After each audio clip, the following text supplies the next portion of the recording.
morning. Recently I read some stories of American neurosurgeon Paul Kalanithi, who, a bright guy who'd studied a lot of different areas until he settled on medicine and became a neurosurgeon.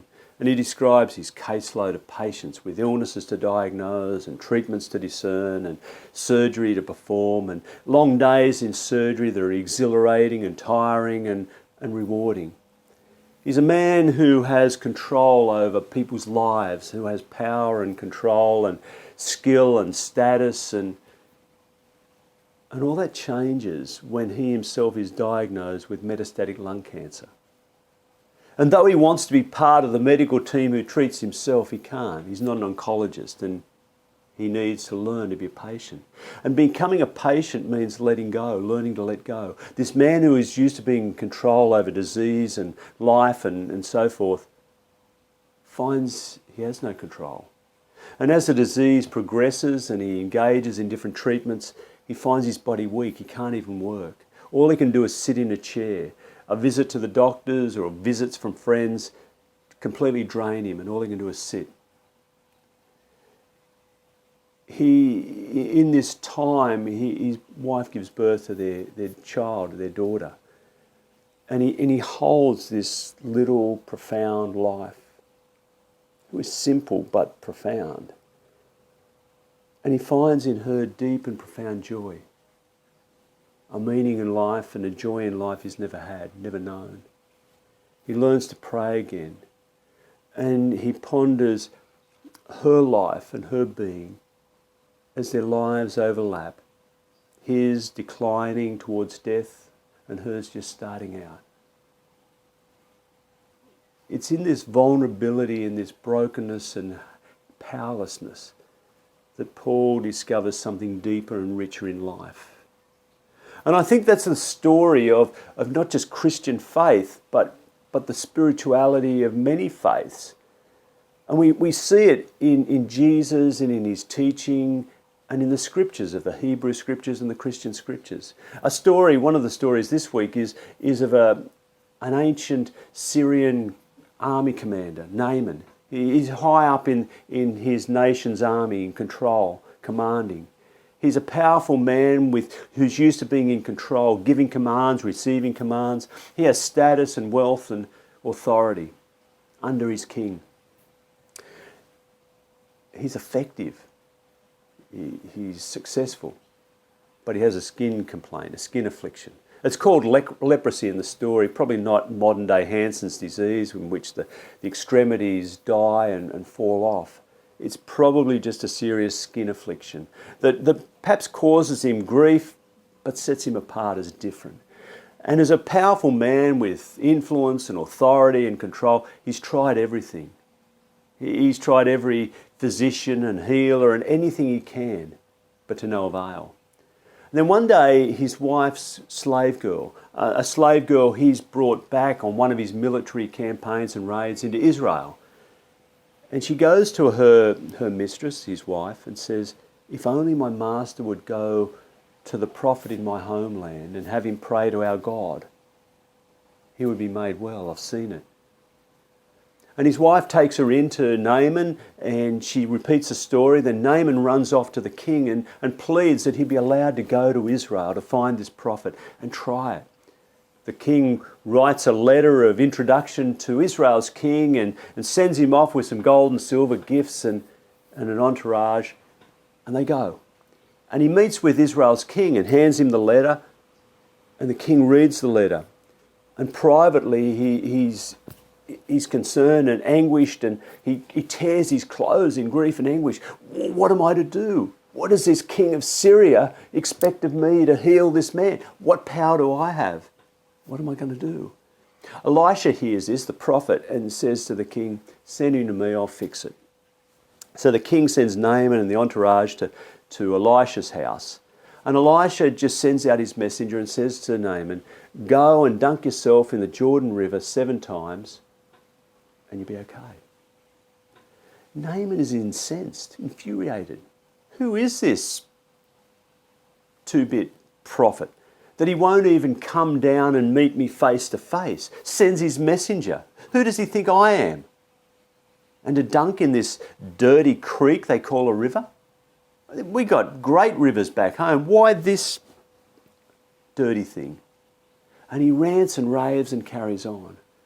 And perhaps used to that ranting and raving, his servants wait, and finally they say, look, Naaman, if he'd asked you to do something really difficult and dangerous and big and profound, you'd have done it, wouldn't you?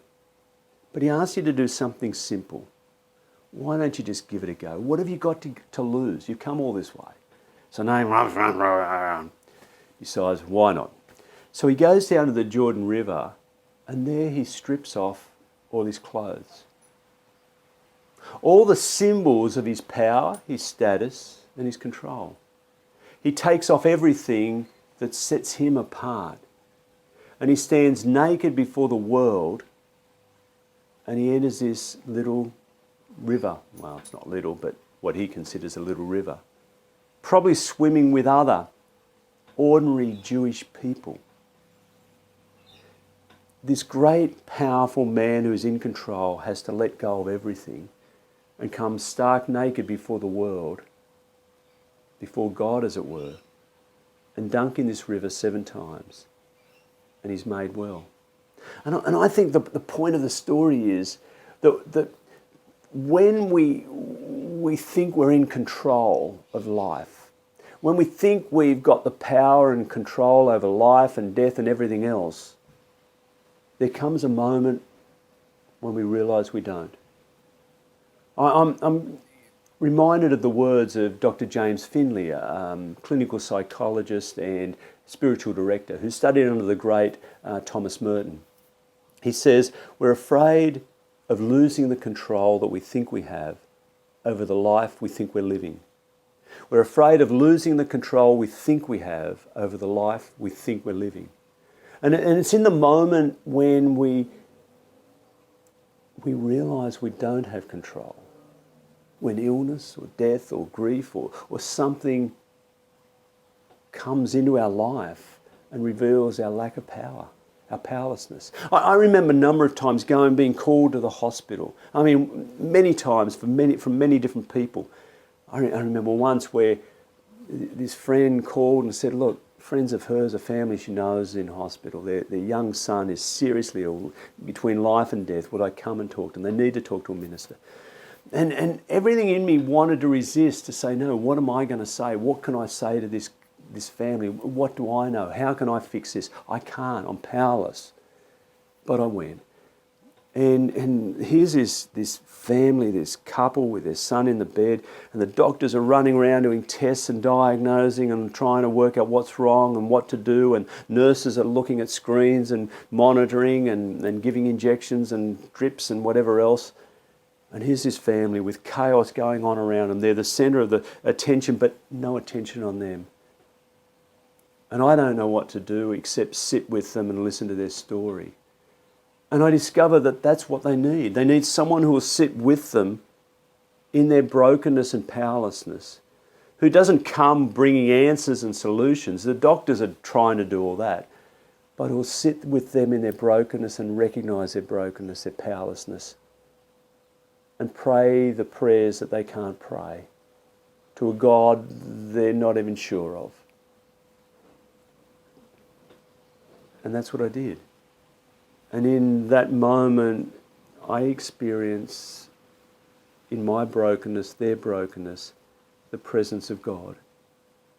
And it's really only in those moments when we let go that we understand the grace of God in a deeper way. When we realise we have no control. In another story this week, Jesus sends out 72 followers to go out and share the message of love and peace and hope that they've received from him. And he says, go, take nothing with you. Nothing. Just go. And go into a town or a village, and if you're welcomed into a home, go in. Share in their food and their wine and their hospitality. Bring peace and blessing upon them. Heal their sick and cast out the demons of life that they experience, and bless them with the peace that you've received. If you're not welcome, just walk on and find a place where you are.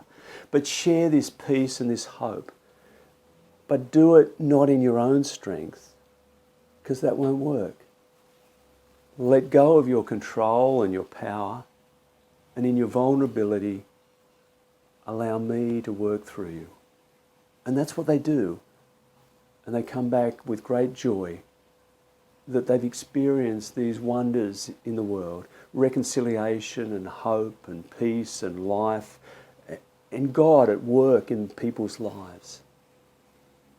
And I think that's what these stories this week are really about, and what Paul Konethi discovered in his own life. It's when he had no control and no power, when he gave it over and learned to pray again and sat with his little simple daughter. The simple, profound things in life are the deepest and richest. And it's when we let go and we are at our weakest, stark naked before the world, that we find ourselves embraced in this God of love, who won't let us go, who works through us, who ministers to us and through us to the world. And the invitation of Jesus is to follow in his way, to let go, to surrender into his will and trust him to give you the strength and the power to be who you can be and to find the life that God has for you.